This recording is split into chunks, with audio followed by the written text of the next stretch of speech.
Hi my families, மறக்காம channel like பண்ணிட்டு subscribe பண்ணிவிடுங்க. ஒரு வீட்டில் ஒரு மாதிரி டிஃப்ரெண்ட்டாக செய்வாங்க. எங்கள் அம்மா வீட்டில் இந்த மாதிரி தான் செய்வாங்க. சூப்பராகவும் இருக்கும். ரொம்ப ஈஸியான மெத்தடில் செய்யலாம்.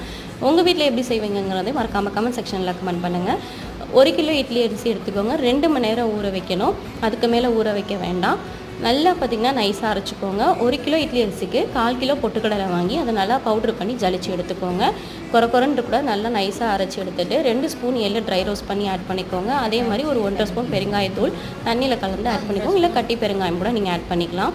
1/4 கிலோ பொட்டுக்கடலை அரைச்ச மாவையும் ஆட் பண்ணிவிட்டு ஒரு 150 கிராம் வெண்ணெய் ஆட் பண்ணிவிட்டு இதுலேயே நல்லா பிசைஞ்சிக்கோங்க.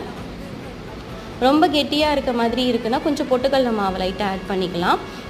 இன்னும் கூட ஆட் பண்ணி நீங்கள் இது பண்ணிக்கலாம். அதுக்கப்புறம் நான் உடனே போட்டு எடுக்கணும். ஏன்னா இது சீக்கிரம் புளிச்சிச்சுன்னா முறுக்கும் புளிக்கிற மாதிரி இருக்கும் டேஸ்ட்டு.